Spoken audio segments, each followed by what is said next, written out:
"Just hand over your badge," she screamed. I did, but as I walked out, I left them with one question that triggered $1 million corporate meltdown and forced the board into personal bankruptcy. The words were spit out like a threat rather than a standard HR request, echoing off the damp walls of the second-floor break room. We were standing next to a humming vending machine and a chafing dish of lukewarm scrambled eggs that looked more like yellow sponge than food. Half the staff still had maple syrup on their mouths from the team appreciation waffles when the founder's mother, Victoria Vance, slammed her bony, rings-laden fist onto the folding card table. She fired me right there, in front of everyone. There was no warning, no private conference in a quiet office, and no HR representative taking notes. It was just stale decaf coffee, disposable paper plates, and a public execution in front of interns who still had their plastic name tags clipped to their belt loops. Victoria did not even look at me when she delivered the blow, instead staring past my shoulder as if I were a fogged-up mirror. She was finished, wiping clean. She claimed that my position was bloated overhead, her nose wrinkling as though someone had just released a foul odor into her personal space. I stood there, holding a tiny paper cup of orange juice, while her shrill voice bounced off the stained acoustic ceiling tiles. Every Monday morning, my routine was identical. I would arrive at the office at 6 in the morning, long before the cleaning crew finished their rounds, to ensure the server rooms were at the correct temperature and the vendor files were organized. For 19 years, I had been the steady anchor of Vance Enterprises. When the founder, Harrison Vance, was busy chasing venture capitalists or taking extended vacations in European health resorts, I was the one who made sure the bills were paid, the municipal permits were renewed, and the payroll was processed on time. Yet, to the family members who inherited their wealth and positions, my presence was treated like a piece of office furniture, functional but completely invisible. Victoria Vance, the founder's mother, was the worst of them. She had no official title, no background in business management, and no understanding of our industry. Yet she roamed the corridors like a self-appointed warden, questioning everyone's productivity while carrying a designer handbag that cost more than an intern's quarterly stipend. In that quiet moment, as 40 employees stared at their shoes, I realized something important. I did not feel rage, heartbreak, or confusion. I felt a profound sense of relief. I had spent 19 years building this company from a 3-room office into a regional operation. Every single bolt was cataloged, every contractor was vetted, and every commercial lease was printed in triplicate, filed in color-coded folders. Now the family matriarch, a woman who once asked me if Ethernet was a type of organic yogurt, had decided she could run the ship without the bloated overhead. It was almost cute. I set down my paper cup, unclipped my security badge, walked over to the folding table where she stood, and laid the badge flat on the tablecloth like a card played in a high-stakes game. Then I asked a single question, not loud or dramatic, but clear enough to cut the silence of the room in half. I asked why 4 recent lease payments had been routed directly to Pine Valley Holdings LLC. The chewing stopped immediately. Forks froze midair, loaded with soggy waffles. If you have ever watched a red fire alarm blink before the siren begins to wail, that is exactly what Victoria's face did. Her mouth twitched as if she were trying to laugh, but then the gravity of the words settled behind her eyes and she blinked twice, her face turning a pale shade of gray. Before Victoria could recover, I picked up my leather briefcase and walked out of the break room, my steps calm and deliberate.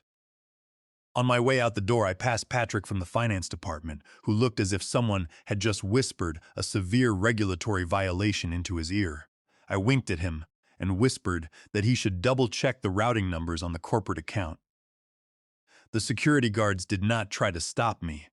They watched me as if I were carrying a live explosive, but nobody dared to make physical contact. I was already halfway down the carpeted hallway when my telephone buzzed with a text message from Chloe in the Human Resources Department, asking what had just happened. I typed back 2 simple words, telling her to watch the rent payments. I did not go home to vent or complain. Instead, I drove straight to my lawyer's office downtown, where the receptionist had hot coffee waiting. I pulled a thick manila folder labeled Lease Agreement Version 3 from my briefcase and slid it across the mahogany desk. Inside were the binding documents that the executive board had never read, never questioned, and never understood. While Victoria had been busy updating her social media profiles to reflect her new self-appointed title of Chief Executive Officer, I had been quietly embedding myself into the foundation of the building. The transition was not rushed, and that was what truly unnerved them. It was not just the metaphorical bomb I had dropped in the middle of their pancake breakfast, or the security badge I had left behind on the table. It was my pace. I moved with the calm precision of a seasoned engineer packing his tools.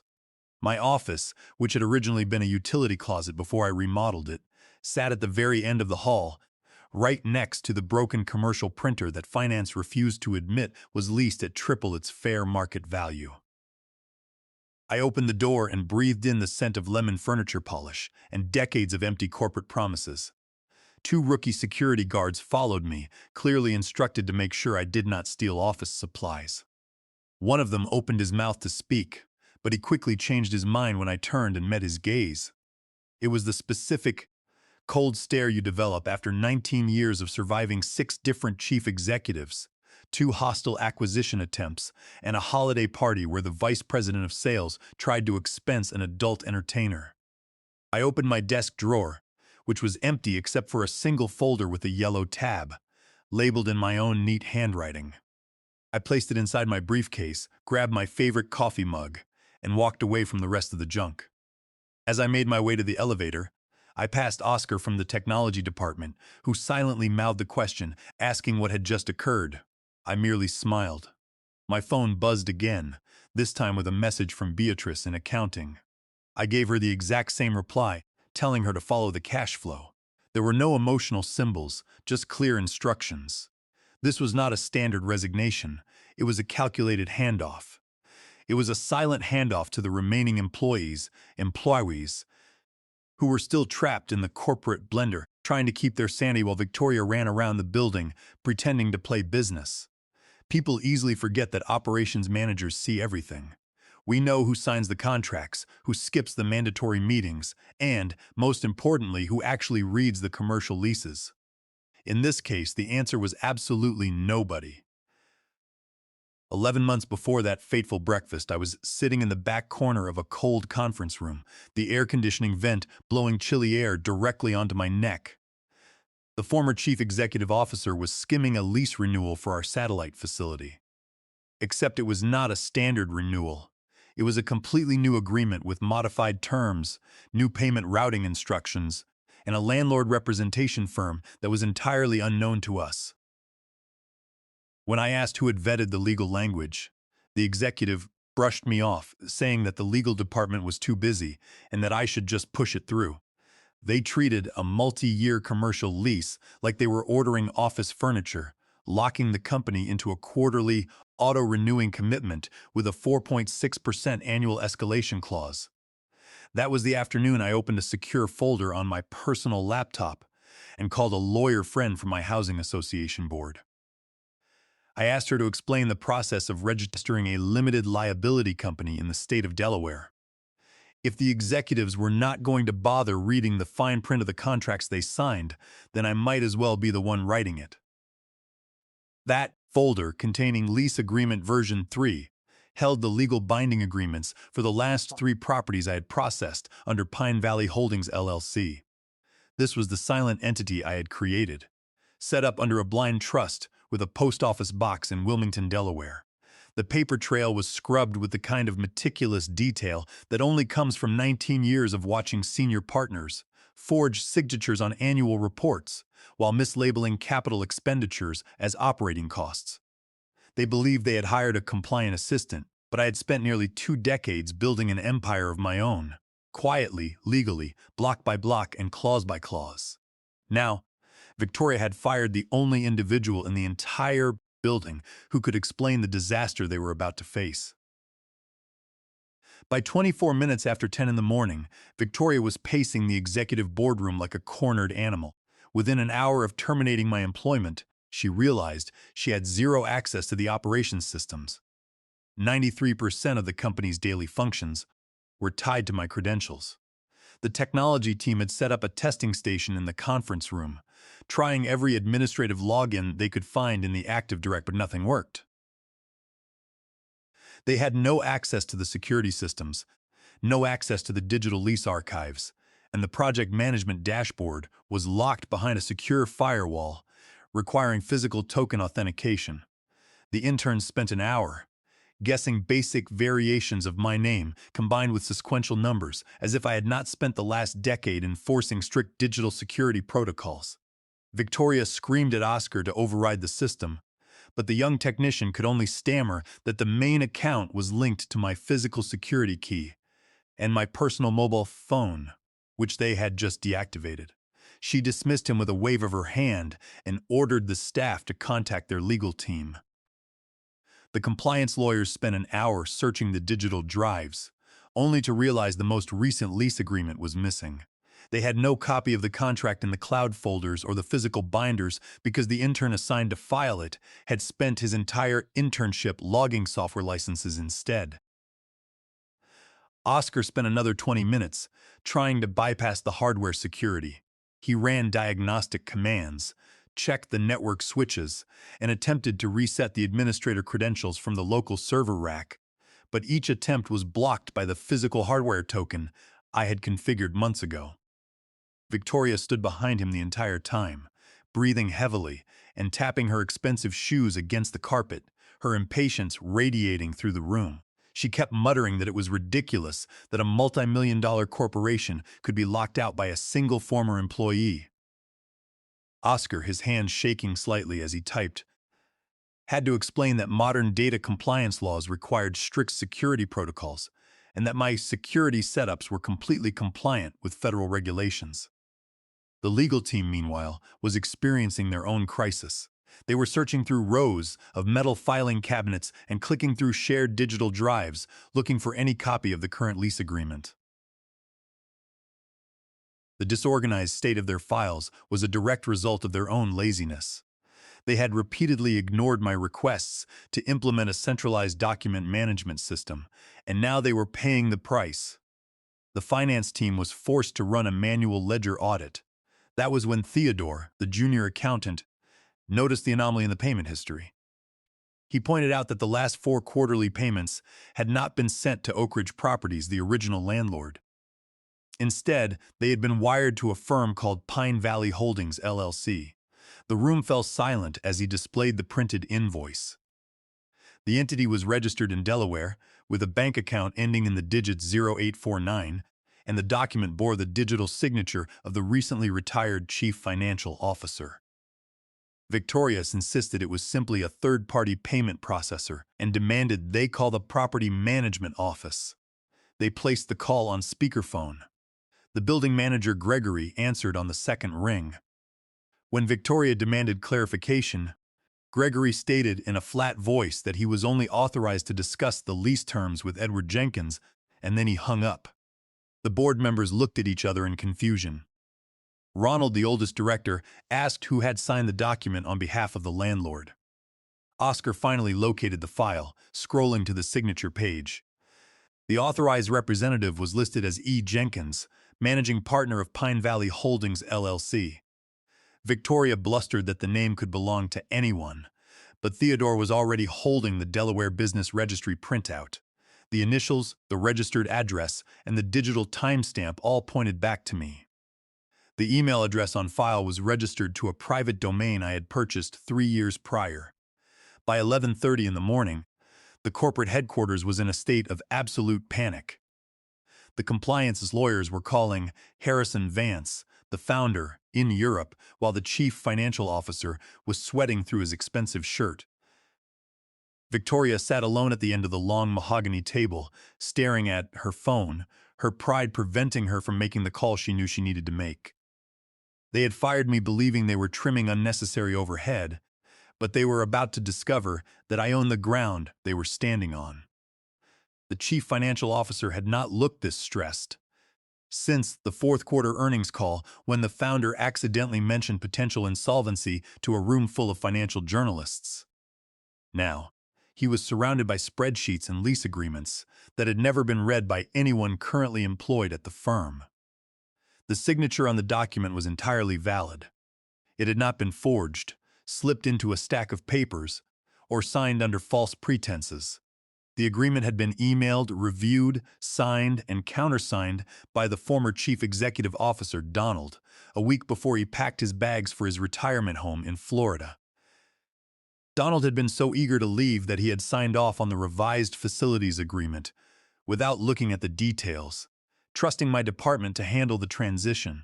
The contract stated that the rent was to be paid to Pine Valley Holdings, LLC, which acted as the intermediary landlord.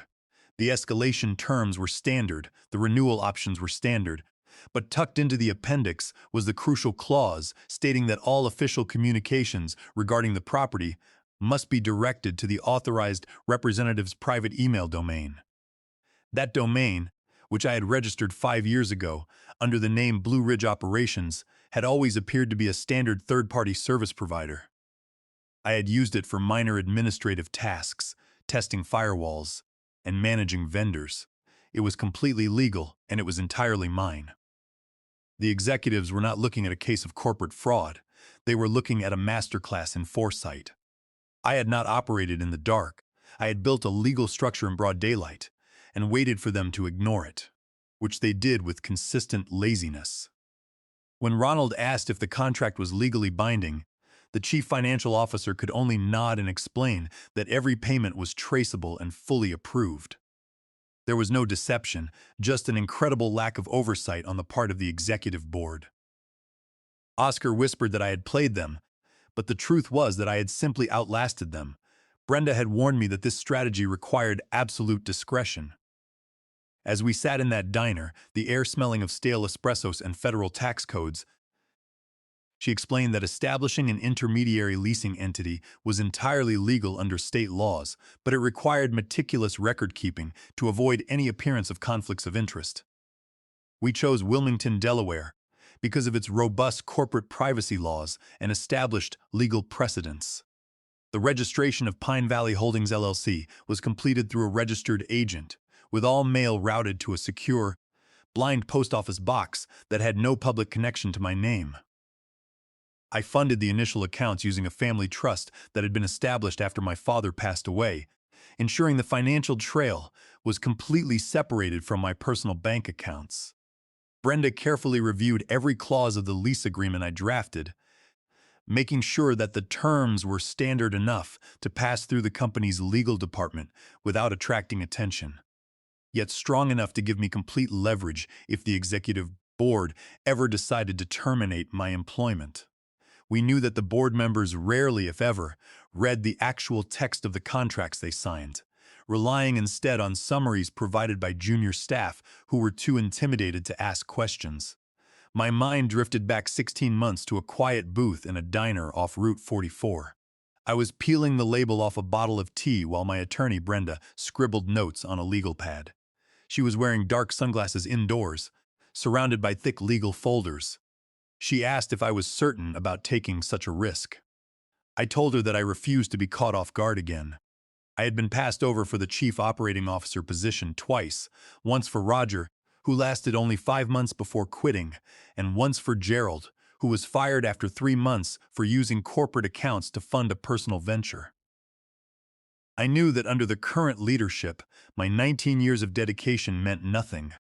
I needed insulation. We established Pine Valley Holdings, LLC that afternoon, routing the registration through Delaware and setting up a secure bank account using a family trust. Brenda handled the filings, and I drafted the lease agreements using clean, standard corporate language. It was designed to pass through multiple departments without raising a single red flag, capitalizing on their administrative blind spots. It was not about vengeance. It was about self-preservation. Back in the boardroom, the silence was heavy. The legal team confirmed that Pine Valley Holdings, LLC possessed the exclusive right to issue lease terminations, raise the quarterly rent, or deny access to the building in the event of a contractual breach. Victoria stood up, her hands flat on the polished wood, and demanded that they strong-arm the landlord or renegotiate the terms immediately. The chief financial officer looked at her with pity and explained that they could not strong-arm the landlord, because the landlord was the man she had just escorted out of the building. The realization hit the room like a cold draft. They had terminated the employment of the only person who held the keys to their physical headquarters, and they had no legal way to force his cooperation. The call came through at 11 minutes after 2 in the afternoon while I was enjoying a fresh pastry at a quiet bakery near my new office. The incoming number was blocked, but I decided to answer anyway. The voice on the line was dry and formal, introducing himself as a partner from the law firm of Davis, Miller, and Ross, representing my former employer. He claimed they were reviewing the lease agreements and had noticed several inconsistencies that they wanted to resolve quickly. I leaned back in my chair and asked if he was referring to the lease terms that the board had signed without reading, or the fact that Victoria had fired her own landlord over breakfast. The attorney did not find the humor in the situation. He tried to maintain a position of authority, but I could hear the hesitation in his voice. Lawyers do not hesitate unless they realize they have no cards left to play. The corporate lawyer tried to suggest that my actions could be viewed as deceptive, hinting at potential fraud charges if the intermediary relationship had not been properly disclosed. I simply smiled and advised him to read Section 6.2 of the lease agreement, the indemnity clause. I waited in silence as he presumably searched for the document. I told him that the clause, which was taken directly from their own standard legal templates, fully indemnified the intermediary landlord from all liability resulting from document review omissions by the tenant. I had even highlighted the paragraph in the final draft before it was signed. The line went completely dead. The attorney realized that to accuse me of deception, he would have to admit that his own firm had failed to review a document they had officially approved. He hung up without saying goodbye. 10 minutes later, a former colleague sent me a screenshot of Section 6.2 circled in red, which was already circulating among the staff. The clause protected me completely, leaving the company entirely liable for their own negligence. By Thursday morning, the situation had deteriorated into a logistical nightmare. The company was forced to begin evacuating the building, since I had officially terminated their occupancy rights for breach of contract. Employees were dragging office chairs down the street and carrying computer monitors across the parking lot. They had scrambled to secure a short-term sublease in a building 2 blocks away, a half-finished space located above a kickboxing gym called Iron Fit. The space lacked air conditioning, reliable internet, and sufficient electrical outlets, but they had signed the agreement in a panic. However, they had neglected to check the local property registry. If they had, they would have discovered that my second entity, Oakwood Holdings LLC, held priority leasing rights on that entire block. The building manager, Clifford, stopped their moving trucks at the entrance, stating that he could not allow them to occupy the space without a formal release from the primary rights holder, Edward Jenkins. The moving process itself was a scene of absolute chaos. Without access to the elevators or the loading dock, which had been locked down by Gregory under my instructions, the employees had to carry heavy boxes and delicate equipment down the narrow stairwells. Victoria stood on the sidewalk, shouting conflicting directions at the moving crew and complaining about the humidity. The temporary office they had rented in a hurry was a disaster. The space was situated directly above a kickboxing studio, and every few seconds, the floor would shake from the impact of heavy bags hitting the walls, accompanied by the loud thumping music of the workout classes. The employees tried to set up their computers on folding tables, but the limited electrical circuits repeatedly failed, shutting down their servers and leaving them in total darkness. It was in this chaotic environment that Victoria received the news that Clifford, the manager of the new building, had refused to allow their trucks to unload. He explained that Oakwood Holdings LLC, another entity registered under my trust, held a priority lease option on the space, and without my signature, they were legally trespassing. Victoria was standing in the hallway when she received the news, surrounded by boxes and confused employees. She lost all control, screaming that I was blacklisting the company and executing a personal campaign against her leadership. The employees watched in silence as she paced the floor, her voice cracking with rage. Oscar pretended to work on a portable router while secretly recording the meltdown on his phone. The video was uploaded to the company's internal message board within minutes, receiving 47 laughing reactions before the Human Resources Department could delete the channel. The message was clear to everyone in the industry. The company was completely paralyzed because they had fired the man who controlled their physical infrastructure. The board of directors convened an emergency meeting that afternoon. They were not meeting to plan a strategy. They were meeting to discuss how to surrender. I received the invitation to join the digital conference while sitting in my new spacious office overlooking the city. The founder, Harrison Vance, had returned from his retreat in the Swiss Alps, looking exhausted and completely bewildered by the chaos that had unfolded in his absence. He sat at the head of the table, staring at the video of his mother, screaming in the hallway of the temporary office building. He turned to the chief financial officer and asked how they had managed to fire their own landlord. The room was silent, nobody wanting to take responsibility for the disaster. The corporate lawyer explained that Pine Valley Holdings LLC held all the leverage. The lease terms were ironclad, and the company was in clear breach of contract. Additionally, the lawyer pointed out that Section 7.4 of the agreement contained a personal guarantor clause, which meant that the individual board members could be held personally liable for the outstanding financial penalties. Harrison looked at his mother, his expression a mix of anger and disappointment. Victoria remained silent, her arms crossed, refusing to acknowledge her mistake. The board members realized that their personal assets were on the line, and they could face shareholder lawsuits for breach of their fiduciary duties under the law. The legal counsel explained that under Delaware Code Title 8, Section 141, the board of directors had a strict fiduciary duty of care to protect the company's assets. By allowing Victoria to terminate the operations manager without reviewing the lease agreements, they had exposed the firm to massive financial liability and operational collapse. This neglect left them vulnerable to shareholder derivative lawsuits, and the personal guarantor clause in the contract meant they could not simply walk away from the debt. The board realized they had only one option. They had to negotiate a settlement with me. The formal proposal arrived at my office by courier later that afternoon. The tone of the document was incredibly polite, offering to triple the original lease rate and cover all legal fees if I would allow them to reoccupy the headquarters. I read the document, signed by Harrison Vance, and informed the courier that the new rate would be retroactive for the last 4 months. Harrison Vance looked at the document spread across the conference table, his face pale and drawn. He had spent the last 3 weeks at a luxury clinic in the mountains, completely unaware that his company was being evicted from their headquarters and forced to operate out of a chaotic warehouse.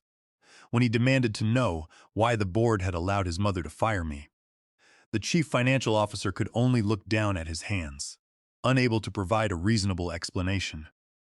The corporate lawyer explained that they were facing a total disaster. Under the terms of the lease, Pine Valley Holdings LLC had the right to seize all equipment left in the building, and the personal guarantor clause meant that each board member could be held individually responsible for the outstanding rent and penalties. Additionally, they were in gross violation of their duties under Delaware Code Title 8, Section 141, which could lead to personal liability in a shareholder lawsuit. The realization that they were on the verge of financial ruin forced them to accept my terms without further delay. The board member Diane called me shortly after, her voice shaking with desperation. She pleaded with me to drop the retroactive clause, explaining that it would severely deplete their financial reserves. I reminded her that they should have read the contract before taking action.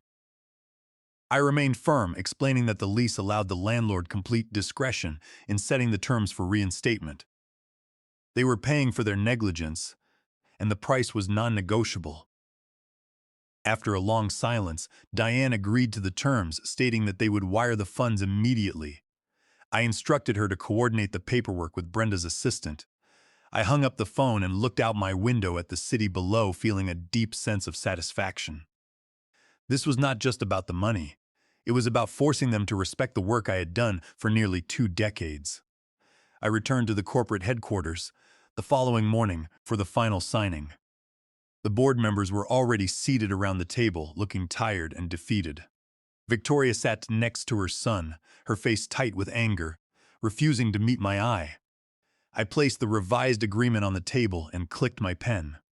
I informed Harrison that while I would allow the company to lease the space, I would not lease to his mother. I demanded that Victoria be permanently removed from any role within the organization and barred from entering the property. Victoria opened her mouth to protest, but Harrison stopped her from speaking. The board members quickly agreed, realizing that saving the company was more important than protecting Victoria's pride. Harrison signed the document, and the board members followed in silence. I took my copy of the lease and left the room, leaving them to deal with the aftermath of their own decisions. By noon, my attorney confirmed that the entire payment, including the retroactive rent, interest, and a $25,000 goodwill fee, had cleared into my bank account. I ordered a quiet lunch and enjoyed it at the head of my new conference table. I had spent 19 years keeping their business running from the background, and now I was finally the one in control.